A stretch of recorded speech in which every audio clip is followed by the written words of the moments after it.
1945 সালে 2টি পারমাণবিক বোমা মুহূর্তে ধ্বংস করে দিয়েছিল জাপানকে।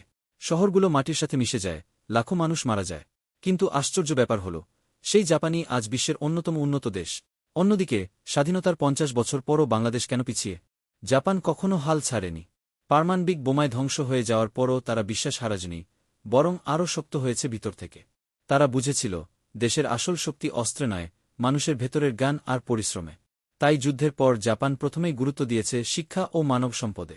প্রতিটি শিশু শেখে, ভুল করা অপরাধ নয়, চেষ্টা না করা অপরাধ। এই শিক্ষাই তাদের বদলে দিয়েছে জাতি হিসেবে।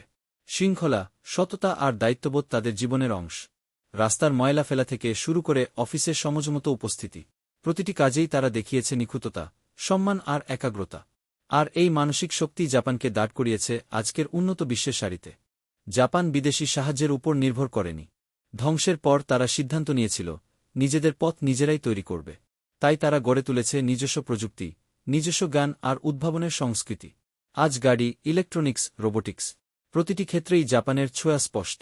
টোয়োটা, সোনি, হোন্ডা বা প্যানাসোনিক, এই নামগুলো আজ জাপানের গর্বের প্রতীক। কিন্তু শুধু প্রযুক্তিই নেয়, তাদের সবচেয়ে বড় শক্তি হল দেশপ্রেম। জাপানিরা বিশ্বাস করে, দেশের জন্য কাজ করাই জীবনের সবচেয়ে বড় সম্মান। এই অটল ভালোবাসা আর পরিশ্রমী জাপানকে নিয়ে গেছে পৃথিবীর অন্যতম শ্রদ্ধেয় দেশের কাতারে। বাংলাদেশেও সম্ভাবনার কোনো অভাব নেই। আমাদের আছে তরুণ শক্তি, আছে পরিশ্রমী মানুষ, আর আছে স্বপ্ন দেখার সাহস। কিন্তু সমস্যা হল দুর্নীতি, অবহেলা আর শৃঙ্খলার অভাব। আমরা প্রায় দোষ দিই সরকারকে, রাজনীতিকে, ব্যবস্থাকে।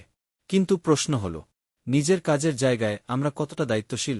অফিসে দেরি, রাস্তায় নিয়ম ভাঙা, ছোটখাটো অসততা, এসবও দেশের উন্নয়নের পথে বাধা হয়ে দাঁড়ায়। যদি আমরা প্রত্যেকে নিজ থেকে শুরু করি, নিজের কাজটা সঠিকভাবে সততা আর নিয়মানুবর্তিতা মেনে চলি, তাহলে বদলে যাবে দেশ। কারণ পরিবর্তন সবসময় সরকার নয়, শুরুটা হয় আমাদের নিজের থেকে। জাপানকে পারমাণবিক বোমা থামাতে পারেনি, তারা দাঁড়িয়েছে আর এগিয়ে গিয়েছে। তাহলে আমাদেরকে থামাবে? একটা দেশের বদল শুরু হয় যখন আমরা সবাই নিজ নিজ জায়গায় সাহস নিয়ে দায়িত্ব নিই। যদি আমরা ভাঙা নিয়ম মেনে না চলি, অসততা ছেড়ে দিই, অন্যকে দায় না দিয়ে নিজের কাজ করেই দেখাই, সেই পরিবর্তন ধীরে ধীরে পুরো দেশের রূপ বদলে দেবে। আজ থেকেই শুরু করা যাক, ছোট ছোট সিদ্ধান্তগুলো নিয়ে। আর যদি তুমি এমন আরও অনুপ্রেরণামূলক ভিডিও দেখতে চাও, তাহলে সাবস্ক্রাইব করো আমার চ্যানেল ওজেনা 404। একসাথে আমরা বদলে দেব পথ।